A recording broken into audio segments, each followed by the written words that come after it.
salaamaaleykum yéen a ngi ak Sala bu seen émission fee mu fii ak feneen tey nag lasagne laa leen indil mais lasagne sans four lasagne à la poêle ay ci ñu dem am nañ suñu 500 grammes viande hachée ñu def ci filet d'huile lu may def mooy xorom ko su ma ko xoromee damay ñëw immédiatement togg ko ba mu xaw a ñor rek ma def ci sama ay épices suñu ay baaramusu gis ngeen ko baaramusu laurier bi moo dem noonu baaramusu cin baa nekk nii jëlal neex ci ceebu jën bu weex la def bay bëgg dee essayer leen ko bu ko defee ñu daal ci def suñu poobar bii moom suñu best-seller la xàmmee ngeen ko ko defee ñu daal ci def suñu nugget mooy muscade voilà bu ko defee bu ñu defee suñu muscade ba pare ñu def suñu ay légumes carottes poivron jaune rouge ak soble daal di yëngal voilà donc ñu sànni ci tuuti légumes mënta ñàkk ñu def ci kuddu nokkos bu ñu defee kuddu nokkos yëngal ba mu homogène maa ngi tojaale ndawal bi congelé woon comme nu ngeen koy gisee ci vidéo ma def ci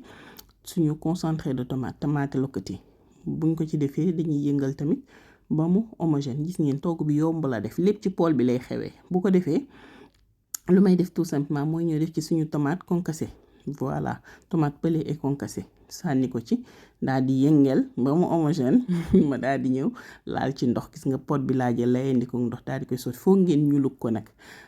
dolliwaat naa ci tuuti ndox gis nga mais feeñul ci caméra bi mais consistance bi nii la war a mel dafa war a am jus bu ko defee na nga commencé jël say lasagne da ngay damm di placer ci poêle bi comme ni ngeen ko gisee ci vidéo bi rek dara compliqué wu ci dammati xool foo ko dugal rek nga dugal ko fa gis nga ni ma koy defee un peu partout ci poêle bi voilà su ma ko ci defee ba mu daj comme ni ngeen nekk di ko gisee noonu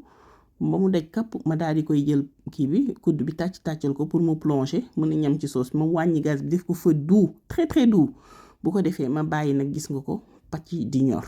instant bi pàcc yi commencé nañu ñor ndax gis nga ni plongé wu nañ carrément ci biir sauce bi mu tëjaat ba ñu gën a ñor voilà ma ñëw yëngal làmb pat bi gis ni pat bi ñor na ma wis ci tuuti crème liquide ku mu neex tam mënul nga am sa béchamel rek nga daal di koy placer ci biir c'est pareil ma daal di ñëw ne jël samay fromage teg ci kaw man fromage bi moo amoon sama disposition mais su fekkoon râpé bi laa am sama disposition tam râpé bi laa ciy def yéen fromage bi ngeen am ngeen ciy def gis nga ko ma am fii tuuti parmesan ma daal di ko ciy laal daal di ciy wis tuuti origan dafa neex ci pat daal di tëj feu doux très très doux bàyyi sama fromage fondre jël leen lii xanaa lii neex na yomb gaaw neex pratique bu leen fàtte abonné aimer partager merci d'avoir suivi à la prochaine bye bye